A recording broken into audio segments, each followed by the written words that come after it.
Muy buenas tardes. Nos encontramos en este momento, en este conversatorio, María, Biblia y Piedad Popular, que se transmite gracias al Centro de Espiritualidad Purísima de Los Vázquez. Esta es una serie de 4 conversatorios que desea abordar distintas temáticas relacionadas con nuestra querida Madre, la Virgen María, su presencia en las Sagradas Escrituras, la espiritualidad popular y los santuarios. Esto se realiza en colaboración con la Facultad Eclesiástica de Teología de la Pontificia Universidad Católica de Valparaíso, el Instituto de Ciencias Religiosas y Filosofía de la Universidad Católica del Norte, la Facultad de Teología de la Pontificia Universidad Católica de Chile y el Centro Bíblico Claretiano. Son 4 semanas en donde vamos a ir conociendo distintos aspectos de nuestra Madre María. El conversatorio de hoy estará a cargo precisamente de Juan Pablo Sepúlveda, académico de la Facultad de Teología de la Pontificia Universidad Católica de Chile, y de Alejandra González, laica que se desempeña en la Congregación del Buen Pastor en el área de pastoral y espiritualidad, a quienes les damos la bienvenida. Modera el día de hoy eh, Sandra Serrano, de la Pastoral de la Pontificia Universidad Católica de Valparaíso. Bueno, bienvenido Juan Pablo, bienvenida Alejandra. Hola Muchas Sandra, muchas gracias, gracias. Sandra. Gracias por la invitación. Me parece estupendo que estemos aquí hoy reunidos precisamente para compartir un poco sobre nuestra querida Madre María en este mes en que la celebramos en Chile. Un mes precioso, un mes lleno de flores. Por algo vamos a cantar con flores a María y precisamente con muchas flores que demuestran nuestra perseverancia en la fe o deberían demostrarla. Vamos a iniciar nuestro conversatorio de hoy precisamente con una oración. Nos vamos a poner en presencia del Señor en el nombre del Padre, del Hijo y del Espíritu Santo. Amén. Quiero citar un maravilloso texto de San Pablo de la carta a los Filipenses, que dice: completen mi gozo con un mismo sentir, con un mismo amor, permaneciendo unidos y con los mismos sentimientos.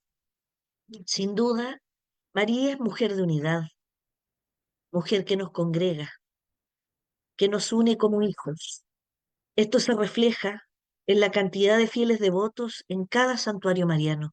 Nos encomendamos precisamente a la protección amorosa de nuestra Madre María, bajo la advocación de la Purísima de los Vázquez, diciendo: bendita sea tu pureza y eternamente lo sea, pues todo un Dios se recrea en tan graciosa belleza. A ti, celestial princesa, oh Virgen Sagrada María, yo te ofrezco en este día alma, vida y corazón. Mírame con compasión, no me dejes, Madre mía. Amén.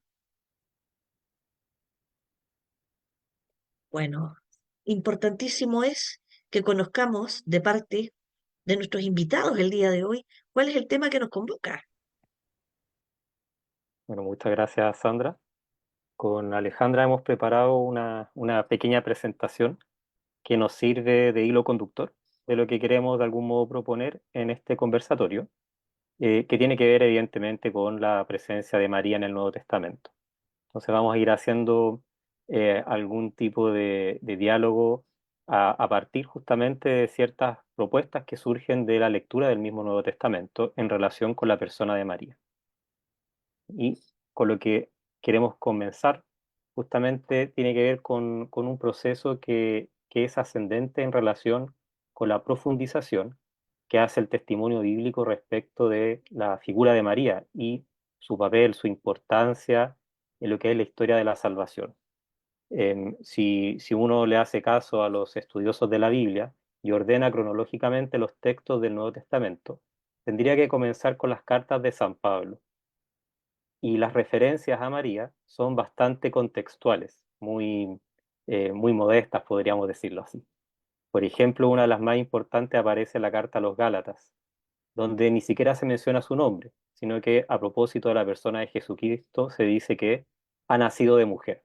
Y esa sería como una de las primeras referencias de los escritores del Nuevo Testamento respecto de María.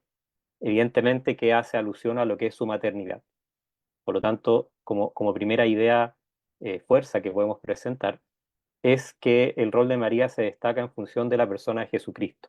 Y esa importancia tiene que ver con su maternidad. Evidentemente que eso se relaciona con los dogmas cristológicos.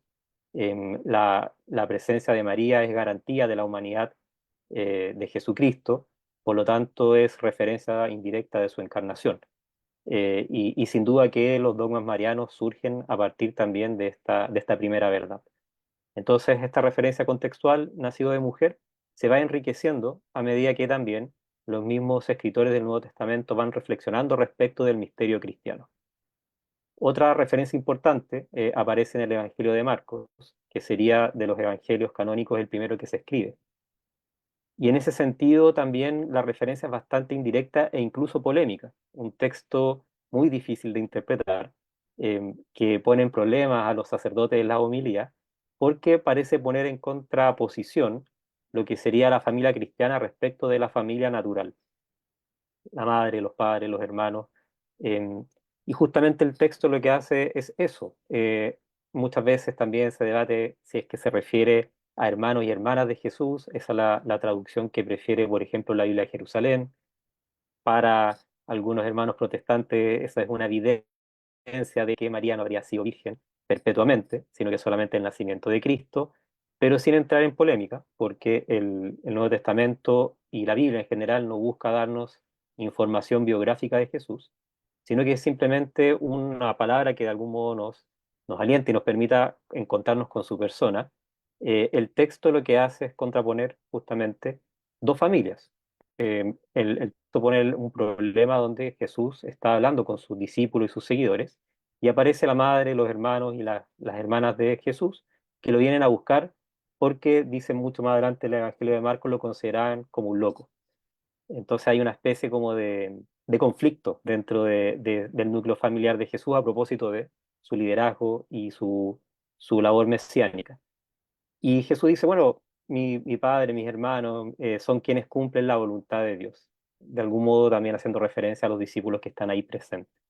Entonces un texto donde se utiliza la presencia de la madre de Jesús, que se da por descontado, que tiene madre, reforzando un poco lo que ya señalaba Pablo con esta expresión de nacido de mujer, y que hace una contraposición respecto de lo que son los núcleos o las relaciones más íntimas desde la iglesia cristiana respecto de lo que son las familias naturales. Pensemos que el Evangelio de Marcos posiblemente se escribe en una época de persecución en Roma, y en estos procesos de persecución las acusaciones muchas veces también venían de la misma familia.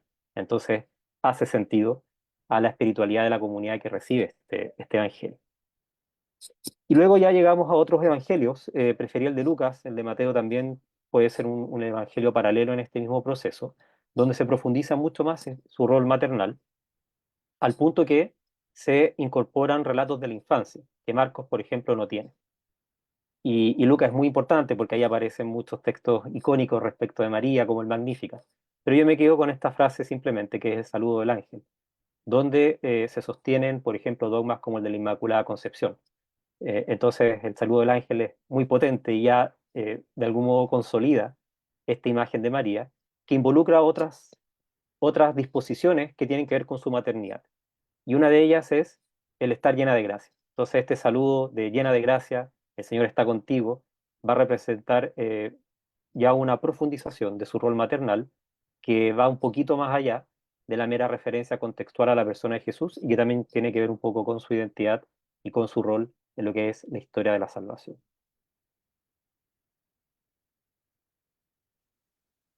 Bueno, desde una mirada más espiritual, eh, desde el Magnificat, ¿no es cierto? Vemos una María que es una mujer del encuentro, y que hasta el día de hoy es una mujer que nos invita a encontrarnos.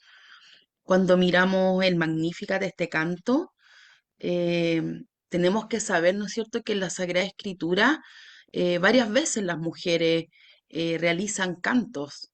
¿no es cierto? Está el de María, la hermana de Moisés, el de Débora, el de Judith, el de Ana. Era una forma como ellas podían ir comunicando su fe, dado el contexto sociohistórico en el que estaban, ¿no es cierto? Una forma como también podían ser parte de la vivencia del pueblo eh, de sus de sus compañeros, de sus compañeras de camino en ese momento, en ese lugar. Sabemos que Magnificat significa magnificar o aumentar.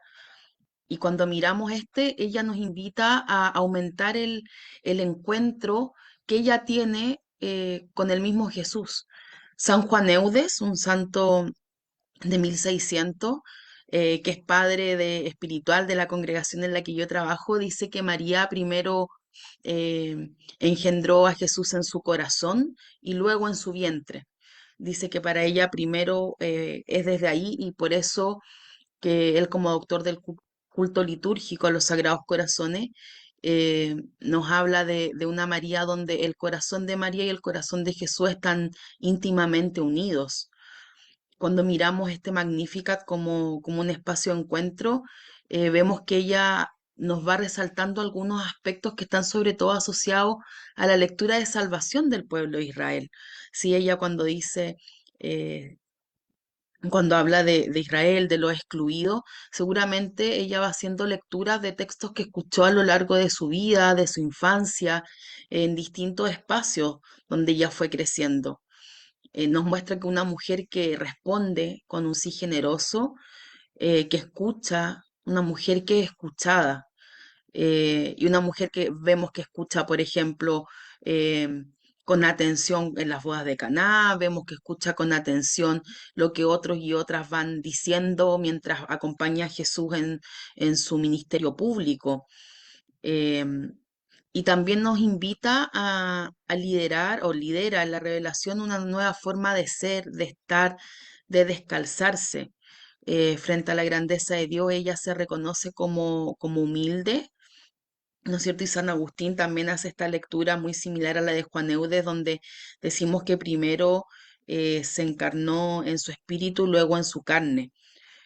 María va guardando en su corazón la palabra de Dios, eh, desde María también nace la fuerza, la valentía, la sencillez de poder ser sierva y estar dispuesta.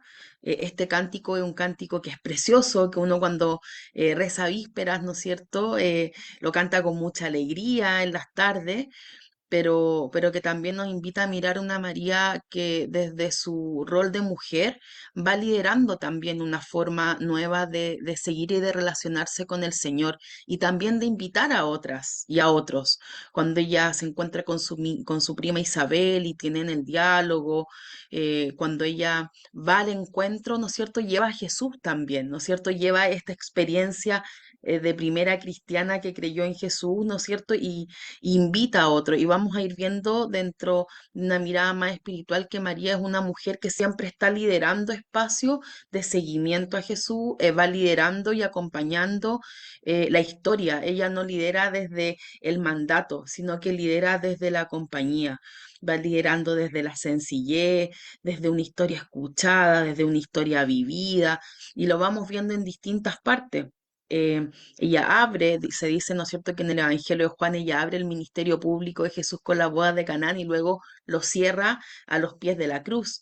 Pero no termina así, ahí, su rol, su papel que se abre con este Magnificat, con este canto de poner y entregar y compartir lo que va viviendo. Creo que María es una mujer que convoca en la iglesia, como lo decía Sandra en el inicio, a la que le dedicamos un mes, ¿no es cierto? Pero que es tan importante mirarla. Y mirarla en este tiempo también. Podríamos decir cuántas Marías tenemos en nuestras iglesias que van convocando, que van invitando, que van poniendo su propia experiencia al servicio de otros y otras que se acercan en la búsqueda y el seguimiento del Señor. Qué interesante Efectivamente, esta como relación. Disculpe un minuto, chiquillos. Qué interesante esta relación. Que yo estaba pensando en lo que dijo Juan Pablo al principio, tu madre y tus hermanos están aquí. O sea, María siempre está presente, está convocando. ¿Cómo ven ustedes esa relación madre-hijo?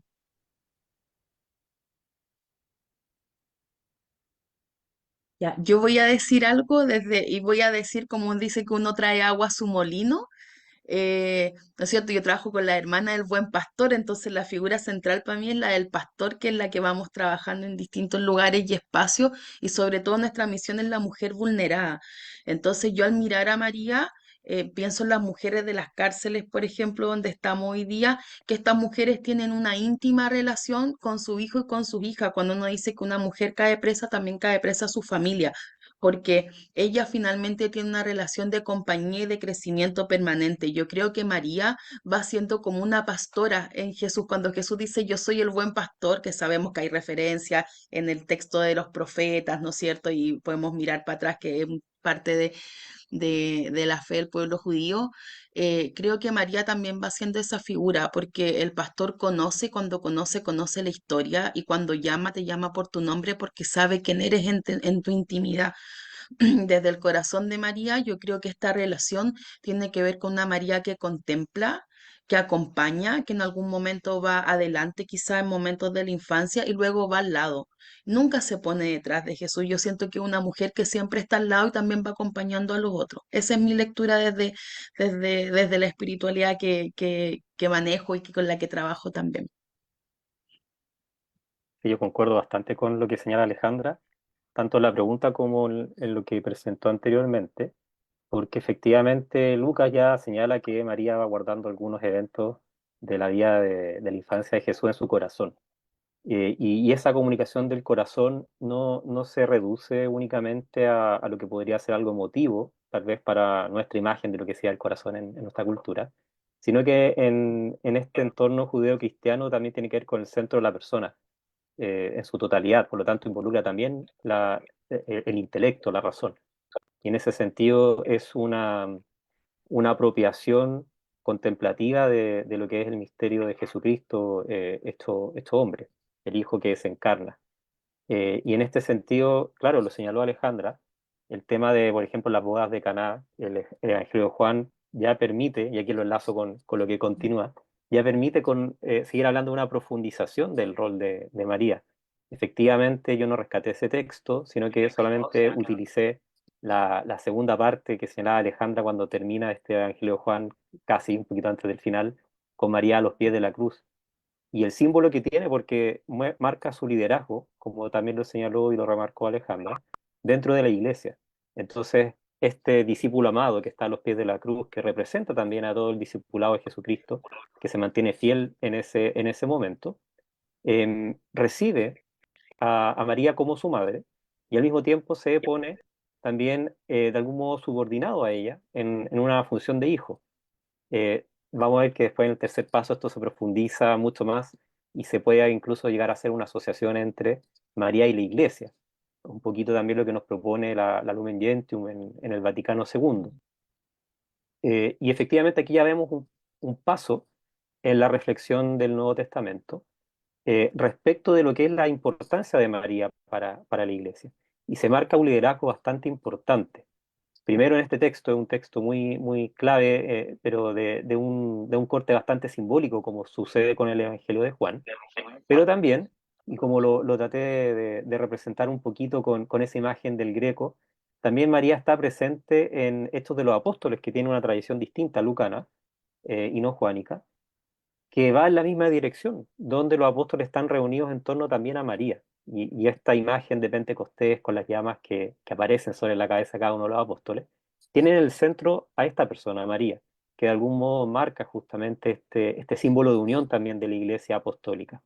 Y en ese sentido, la figura de liderazgo de María, que tiene que ver con su silencio, como decía Alejandra, que tiene que ver con su escucha, también que tiene que ver con su acción. En la boda de Caná toma una acción que invita o desafía al hijo a comenzar a manifestarse. Es una María que acompaña, que está en la cruz, es una María que muchas veces parece pasar a un segundo plano, pero que sin duda siempre termina conduciendo hacia Cristo. Y por eso que se defiende mucho la piedad mariana, no desde una perspectiva idolátrica de que se está desviando la atención del único Dios, porque somos una religión monoteísta, sino que esta piedad mariana siempre va a tener que conducir a la persona del Hijo. De hecho, los dogmas marianos, ninguno tiene que ver con María en sí misma únicamente, sino que todos de ellos también se conectan con la salvación cristiana que acontece en la persona de Jesucristo. Y por eso la piedad mariana no solamente es sana, sino que al mismo tiempo es provechosa, porque nos permite encontrarnos con este Jesús también humilde, también frágil, que se entrega por nosotros, que es hermano también a nosotros. Si nosotros tenemos a María como madre, de algún modo también podemos ver a Jesús como hermano, siguiendo esa analogía familiar. Y encontrarnos tal vez a través de toda su afectividad y toda su sabiduría humana, eh, encontrarla como modelo y también prototipo de lo que es el seguimiento cristiano más perfecto.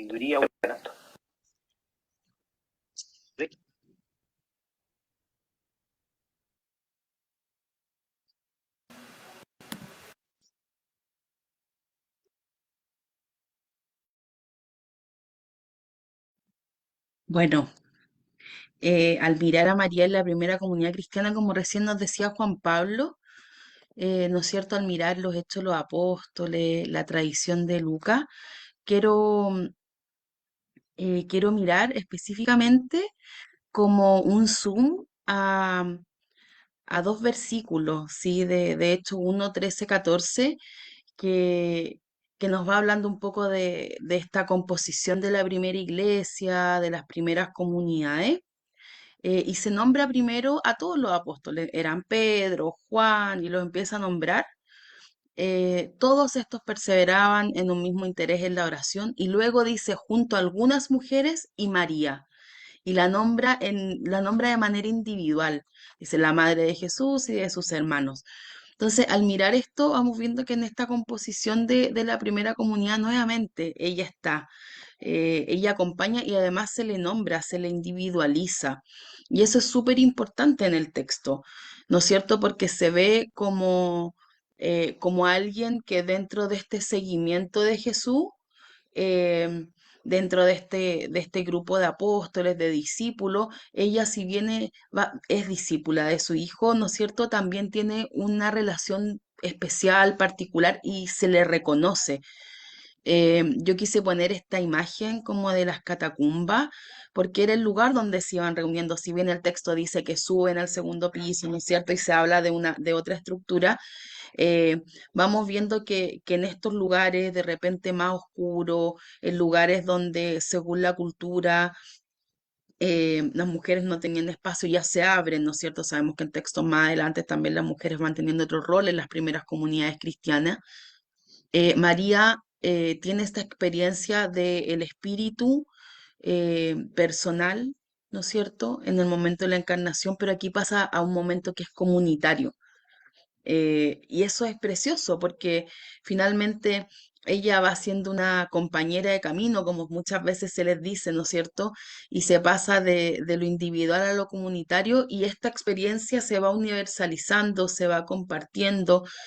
A mí me gusta porque siento que se va centrando en María, en todo esto que pasa, una experiencia de una iglesia que ya va rompiendo un poco los esquemas, ¿no es cierto?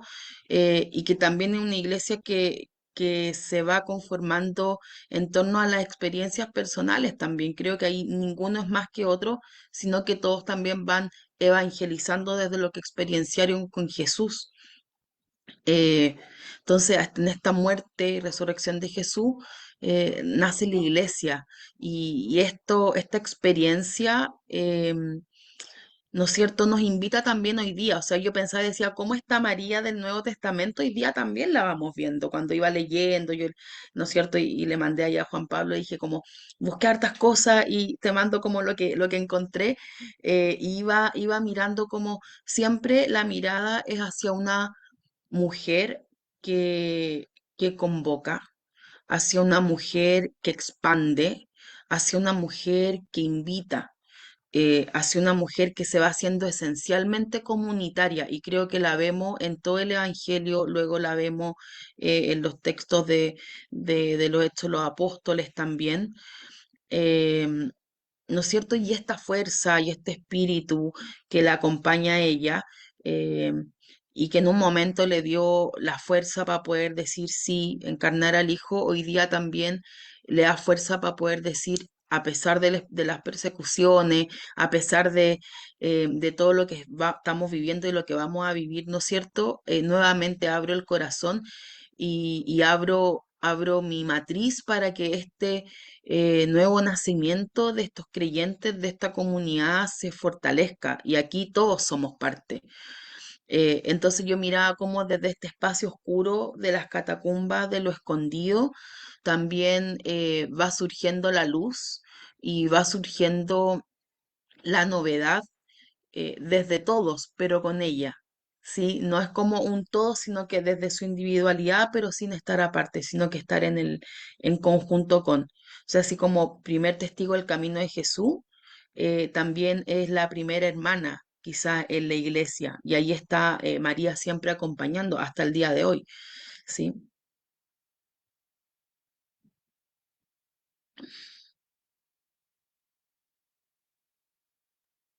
Me quedé pensando en algo, en esta mujer comunitaria.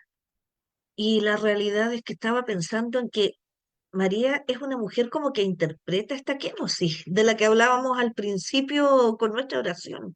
Ella es la mujer de la unidad que permanece en este amor. Esto es increíble porque nos lleva a pensar precisamente en que los hijos aprenden de sus padres y podemos ver cómo María es un modelo y un ejemplo precisamente para su hijo. Mm. Sí, si tomamos en serio la encarnación, desde esta kenosis que tú señalabas, efectivamente el Hijo se toma en el sentido pleno la naturaleza humana, con toda la fragilidad que ello conlleva, y al mismo tiempo con toda esa docilidad del humano de adaptarse a cualquier tipo de cultura. Y sabemos que el primer espacio de socialización cultural que tenemos es nuestra casa. En ese sentido, la figura de María es fundamental, también la de José, no lo dejemos totalmente fuera, como modelo y ejemplo de humanidad para Jesucristo. Lo cual suena aparentemente paradójico, un poco contradictorio, porque Dios es hombre, entonces, ¿cómo Él va a recibir como modelos estas personas que son no solamente seres humanos? Y justamente ahí está la grandeza del misterio cristiano, el rol de santidad que tienen tanto María como José, y todo este recorrido de lo mariano, desde los testimonios bíblicos hasta muchos elementos que uno simplemente podría imaginar, porque la vida pública de Jesús es bastante breve, pero el tiempo que él pasa en su núcleo familiar es muy extenso, muy importante. Y sin duda que esta sagrada familia es un ejemplo no solamente desde lo cristiano, sino que desde la humanidad misma. Tal vez los más altos grados de humanidad a los cuales se puede acceder los podemos encontrar justamente ahí en esa sagrada familia, con todos los integrantes que involucra. Y representa fielmente esta relación de amor a la cual se nos invita también dentro de la iglesia, en un sentido unificador de toda la humanidad. Que conecta un poco con otros testimonios, como por ejemplo del Génesis, que hablan de una pareja, no en un sentido biológico, de la cual surge toda la humanidad, sino que también en un sentido de que al final todos, todos somos parte de esta misma familia y representa un poquito el destino al cual se nos invita. Así es, Juan Pablo, qué importante. Recordar también a quienes se están conectando por las distintas redes sociales que pueden ir enviando sus preguntas. Continuamos entonces, porque justamente como lo proponía Alejandra, esta dimensión del espíritu, la relación del espíritu que permite justamente todo lo que es la encarnación, que María lo recibe en un momento inicial, que después se consolida con lo que se hablaba de Pentecostés y Hechos de los Apóstoles, permite también seguir profundizando en torno a esta imagen de María. Muchos la llaman el primer sagrario, porque llegó en su cuerpo justamente a Jesucristo, así como hoy día se guardan las hostias consagradas en estos sagrarios que tenemos en los distintos templos e iglesias. Y efectivamente, su presencia real estuvo en su mismo cuerpo, por lo tanto es un sagrario distinto a los sagrarios que nosotros podemos de algún modo construir o instalar con nuestras manos y también con nuestros sacramentos. Por lo tanto, tiene una unión mucho más vital con la persona del Hijo. Por eso también se le da el título de Madre de Dios, que también parece ser un título paradójico, Dios que no tiene origen, pero se habla de que tiene una madre en la persona del Hijo, entonces tiende a generar un poco de confusión muchas veces cuando se quieren explicar este tipo de títulos, pero representan muy bien el rol de lo mariano, que se va profundizando a medida que también la Iglesia va pensando justamente en su figura. Y una de estas profundizaciones que me parece muy importante, ya la encontramos en los últimos textos que aparecen en el Nuevo Testamento, no solamente en las últimas páginas, sino de los últimos que se escriben, también con un lenguaje altamente simbólico, pero que representa también de forma muy profunda la figura que cumple María dentro de la Iglesia. Y este capítulo del Apocalipsis, el capítulo número 12, sitúa a una mujer que no se individualiza con María, pero que muchos de los intérpretes de este texto, tanto en la antigüedad cristiana como el día de hoy, lo asocian a la imagen de María. También se asocia a la iglesia y se hace un poco esta especie de mezcla entre María y la iglesia, parecen que se identifican de cierta manera. Y tiene relación con lo que estábamos conversando, porque ahí donde está el espíritu, está la iglesia. Y el espíritu también es este principio unificador, nos permite unirnos a la persona del Hijo. Y este espíritu habita en María, la llena de gracia, la que por el espíritu concibe al Hijo de Dios, y no lo pierde a lo largo de su existencia. Entonces, este texto del Apocalipsis, de la mujer vestida de sol, con la luna bajo sus pies y tocada con una corona de 12 estrellas, que evidentemente tiene un rol simbólico asociado a la iglesia, también es genuino que se pueda representar o ver en ella la figura de María. Así lo ha hecho la iconografía, en esa imagen que ahí se presenta con esta María casi que reina del universo, puesta por sobre la luna, y además con el sol de fondo, y la persona del Hijo en sus brazos, va a representar justamente esto que celebramos en María, que se expresa también en lo convocante que resulta en la piedad mariana en todo el mundo, principalmente también en Latinoamérica, que tiene como su patrona a la Virgen María, específicamente a la advocación de Guadalupe, pero también vemos que en distintas partes la Virgen tiene una presencia prácticamente eh, eh, indiscutible dentro de lo que son las celebraciones cristianas. Pasa en Chile, pasa en Argentina, pasa en Brasil, pasa en Colombia, Venezuela, etcétera. Entonces tenemos la imagen de María que guía justamente nuestra piedad y que nos permite encontrarnos de una manera bastante más íntima con la persona del Hijo. Y en ese sentido, esta mujer vestida de sol expresa justamente esa profundización máxima de lo mariano que descubre en ella esta unión con el Espíritu y que permite de algún modo verla como un modelo o paradigma de lo que es la iglesia. Y por eso algunos dogmas marianos que cuesta mucho entender cómo se conectan con nuestra salvación, como puede ser, por ejemplo, la Asunción de María, representan efectivamente el cumplimiento de las promesas que se espera para toda la iglesia y se vuelve, por lo tanto, un modelo a seguir y al mismo tiempo una imagen cercana que nos permite también experimentar en nuestra propia piedad justamente esa salvación que se nos promete también a nosotros.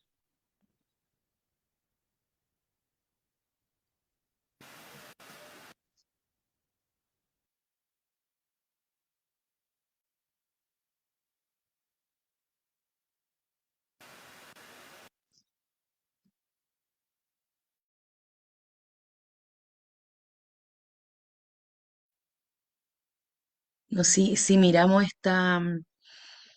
esto que nos va contando Juan Pablo, ¿no es cierto? Como esta mujer del Apocalipsis, que en el fondo la encontramos en la Sagrada Escritura, ¿no es cierto? En todo momento, en el Nuevo Testamento, ¿no es cierto? De principio a fin, en tantos momentos tan particulares.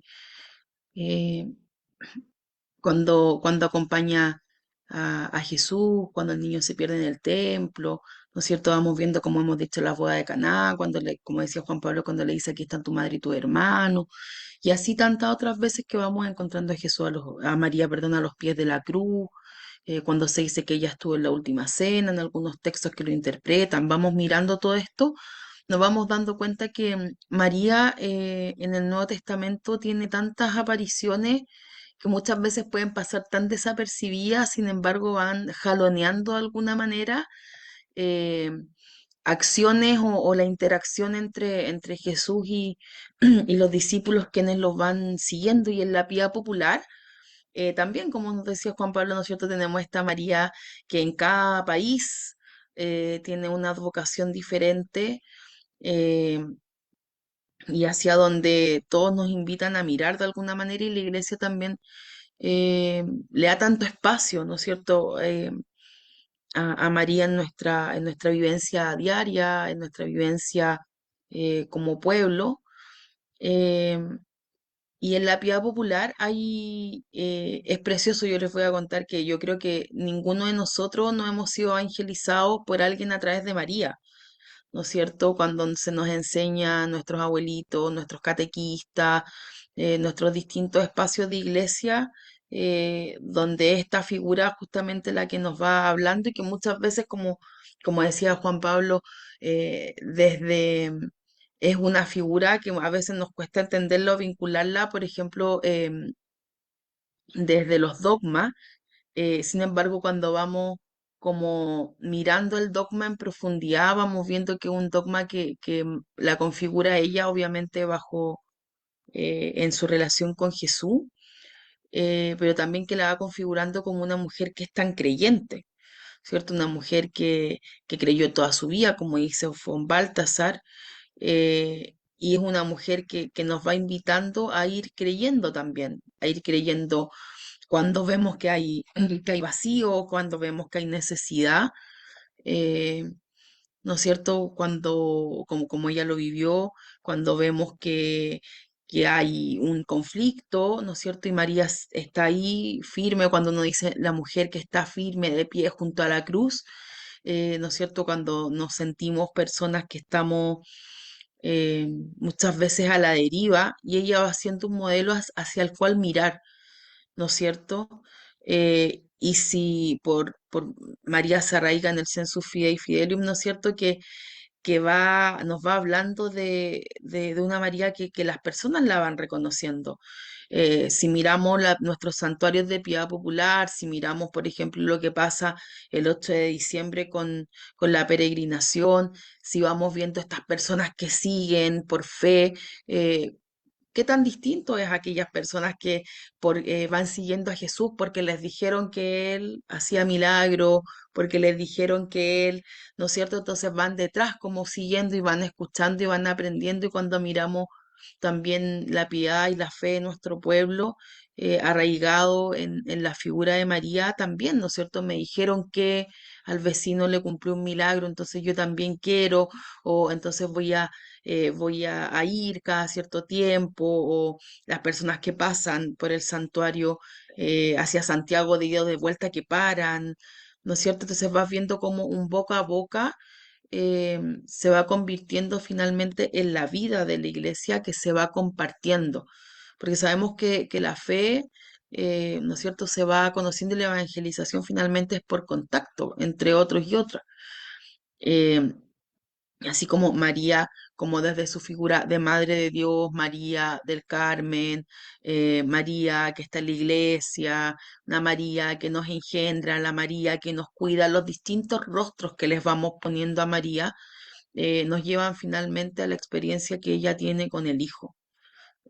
Nos lleva finalmente a todo esto que ella vivió y lo vamos mirando desde distintos lugares. A mí me parece precioso y voy a contar una infidencia que quizás no lo debería hacer, después me retarán los organizadores, pero a mí la figura mariana me costó mucho desde muy pequeña, porque la sentía que era tan lejana a la experiencia de fe que yo iba viviendo en compañía de mi papá, de mi mamá, de mis amigos, de mi familia, y al ir descubriéndola desde otra mirada, con estudio y con conversaciones de tantas personas, fui descubriendo que en realidad una María que desde el principio, como lo hemos dicho, que convoca, que lidera, que escucha, porque ella tiene la experiencia de ser escuchada, eh, una María que acompaña, porque ella fue acompañada, una María que nos invita a ser misioneros, misioneras, porque ella misionó, también salió, ¿no es cierto?, cuando van a visitar a Isabel y luego, bueno, con la primera comunidad cristiana. Y finalmente va, no es una María que sale porque sí, es una María porque el impulso de su experiencia de Dios y de su fidelidad al proyecto del Señor con ella la hace ir más allá de todo riesgo. Y cuán importante es, por ejemplo, cuando miramos en nuestra iglesia, eh, las señoras que van a dar la comunión a los enfermos, que aún bajo riesgo quizás de poder contagiarse una gripe o no sé qué, van igual.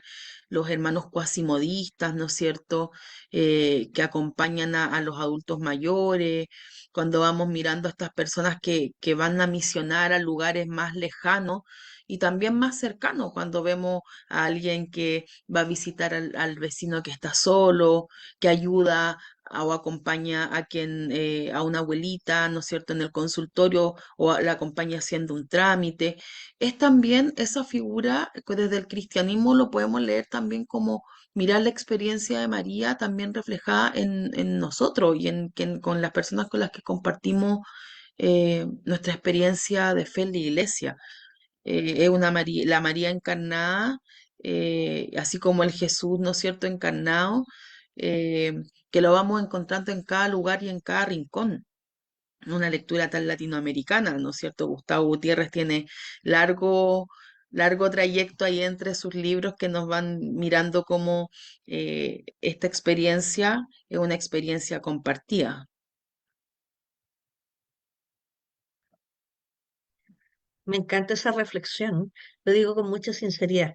Los carmelitas descalzos siempre dicen que el Carmelo es todo de María. Yo soy una convencida de que Latinoamérica, toda la América morena, es completa de María.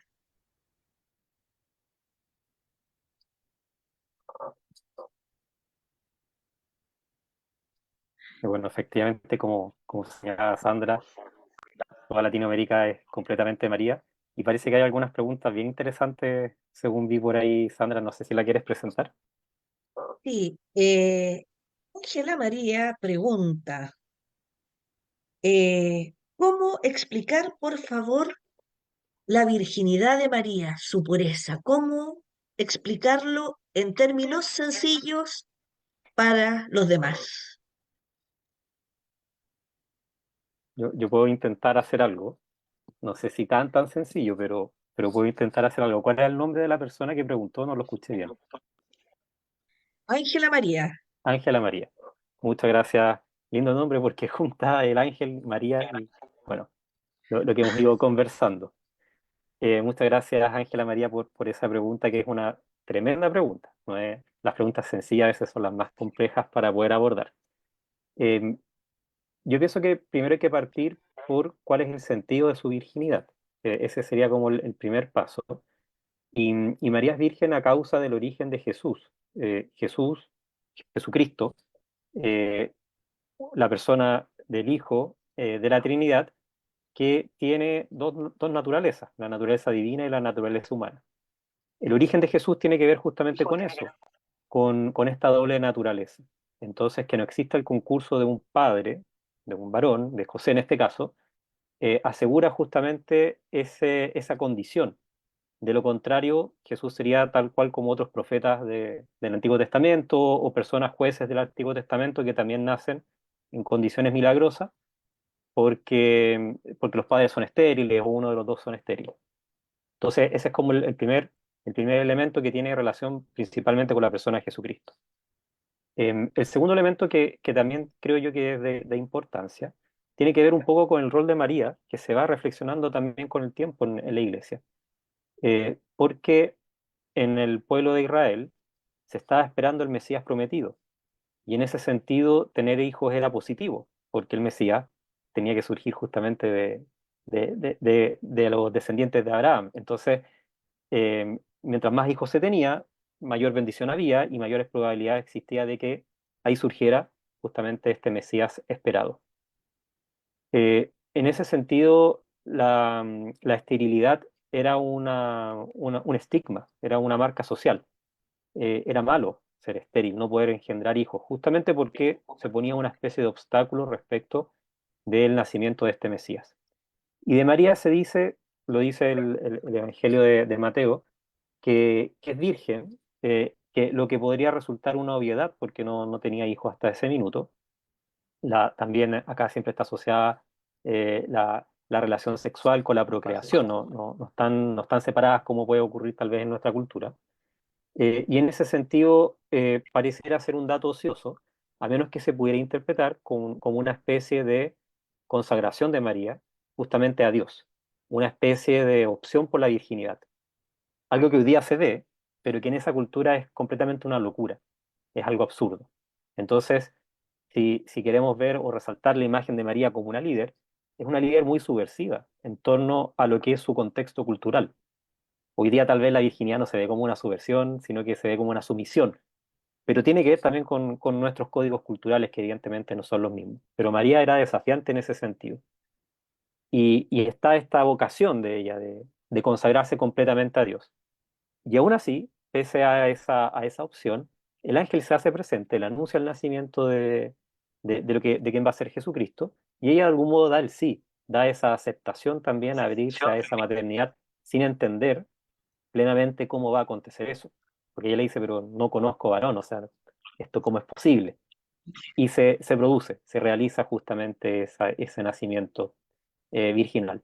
Y por eso también la iglesia fue reflexionando con el tiempo, y ahí es donde se separa, por ejemplo, la iglesia católica de las denominaciones protestantes, porque considera que María tiene virginidad perpetua, no solamente en función del nacimiento de Cristo, sino que esto se vuelve una opción vital de su persona.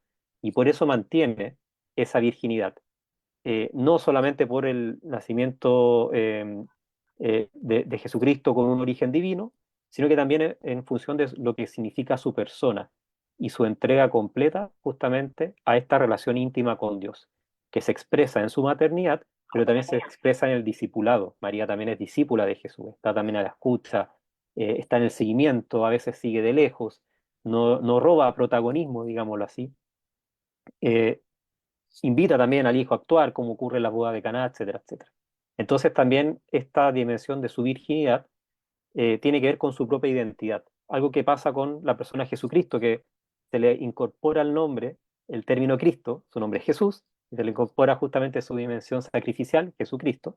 Con María pasa algo parecido, y es difícil hablar de María, sino que en general hablamos de la Virgen María, como que ya parece ser parte de su nombre, porque también expresa efectivamente su más profunda identidad en relación también con la esperanza del Dios que salva, y que ella descubre, por supuesto, en su propia vida.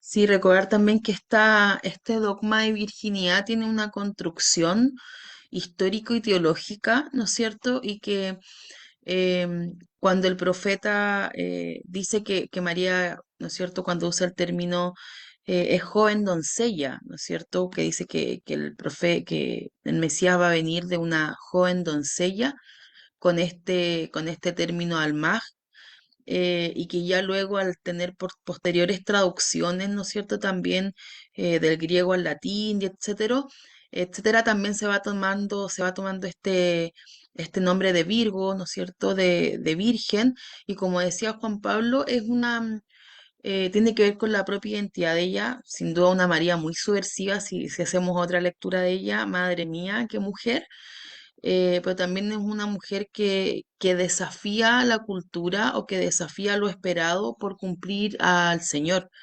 Entonces, responde a esta profecía, eh, y también su virginidad no tiene que ver con el ser una mujer que es estéril y que no da vida, sino que tiene que ver con es una virginidad que al contrario, es, como decía, es una virginidad por opción, pero que también la libera para poder estar 100% como compañera y acompañando el ministerio de Jesús, ¿no es cierto? Se entrega por completo en cuerpo, en vida, eh, a lo que el Señor ha pensado para ella y ella generosamente ha dicho que sí.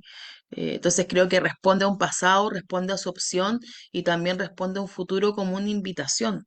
¿no es cierto? Cuando la vida religiosa se configura también y se pide el tema del celibato, y los votos que hay, ¿no es cierto? Que no están 100% asociados, aunque muchas veces se asocian, por eso lo estoy diciendo, sé que no es lo mismo, tiene que ver también con la opción de libertad de poder entregarme un proyecto y ella libremente se entrega este proyecto de Dios para ella y para la humanidad y para la iglesia. Eso. Un pequeño apéndice tomándome un poquito, inspirándome, mejor dicho, de acuerdo a lo que dice Alejandra. Si también seguimos este modelo de María como prototipo de la iglesia, nos damos cuenta que justamente esta entrega completa a Dios es fecunda. Ella, en su opción humana, por decirlo así, pareciera que su camino iba a ser el, el no tener hijo, de algún modo da vida a partir justamente de esta opción. Entonces, tal vez muchas personas que pueden estar escuchando, que tienen o sienten una especie de tensión o contradicción respecto de su fe y de su opción por Cristo, respecto de lo que es el mundo, que queden con esa tranquilidad de que da vida, produce vida. Quizás las personas que entran a vidas religiosas, que son sacerdotes, no dan una vida carnal muchas veces, pero sí ganan mucha otra vida desde una perspectiva espiritual. Y para qué decir cuántos matrimonios santos que están o que consolidan su unión a partir justamente de esta vocación cristiana, producen mucha vida y van generando esta vida que después se va replicando también con el tiempo. Entonces, efectivamente, esta María también que nos invita o nos motiva a hacer una entrega completa de nuestra persona, de toda nuestra vitalidad en torno a Dios, nos asegura también que esa entrega va a ser fecunda. Sin duda es así. Y me recuerda mucho la parábola de los talentos. María es esa sierva que ha multiplicado inmensamente los talentos que Dios le ha entregado. Y eso es fantástico porque gracias a ese fiat, a ese sí, tenemos la salvación de la humanidad, que no es un tema menor.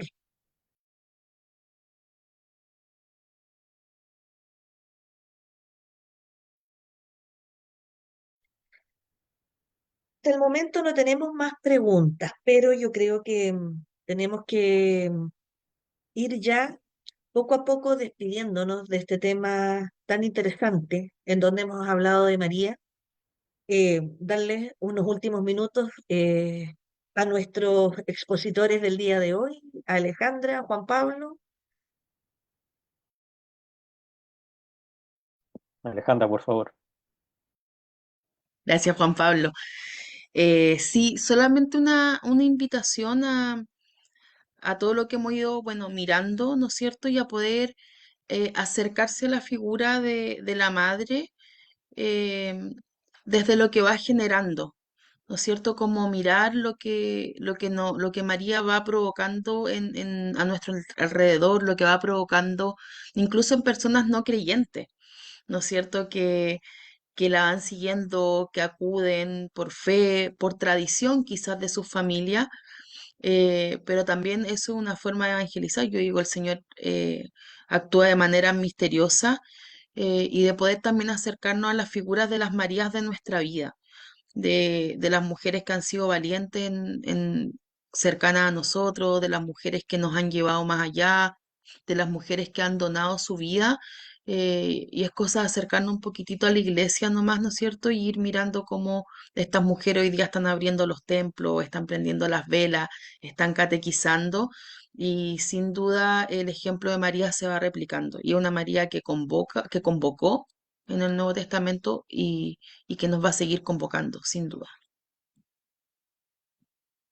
Y yo solamente señalar que a partir del testimonio bíblico que se puede apreciar de María, uno la descubre como una figura de la integración, donde ella integra en su vida también lo que es su opción espiritual.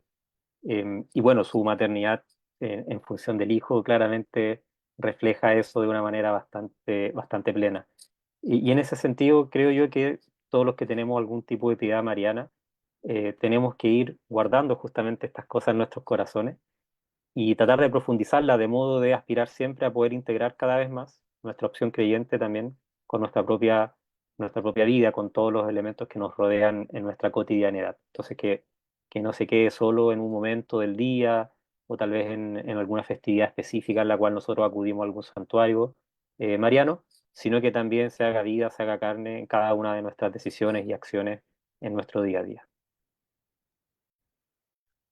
Bueno, Alejandra, Juan Pablo, a nombre del Centro de Espiritualidad Purísima de los Vázquez, agradecer su participación y todo lo que nos han regalado en este día.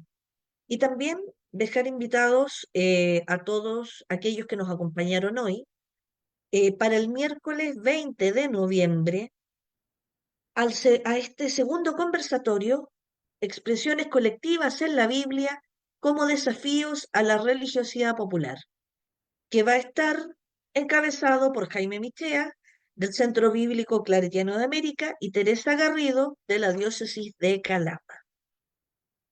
Bueno, agradecer también a cada una de las casas de estudios que nos ha acompañado, a todos nuestros hermanos en la fe que están conectados por distintas redes sociales en este momento, y esperar que la próxima semana seamos muchos más, porque, como decía hace un rato, América es de María, y vivamos la fe a través de ella, a Jesús por María. Nos despedimos. Muchas, muchas gracias a todos. Un saludo cordial, un abrazo en la fe para todos.